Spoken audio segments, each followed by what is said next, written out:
जोरदार टाळ्या होत्या, मला बी हसायला यायला लागले.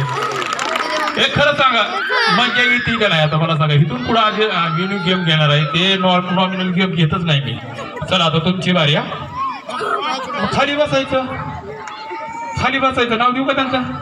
अहो तसं नसतं. दुसरा गेम मला पैसे देणार नाही मंडळ, मंडळ मला पैसे देणार, मला त्यांना पैसे देऊन बोलवलंय. लक्षात ठेवा.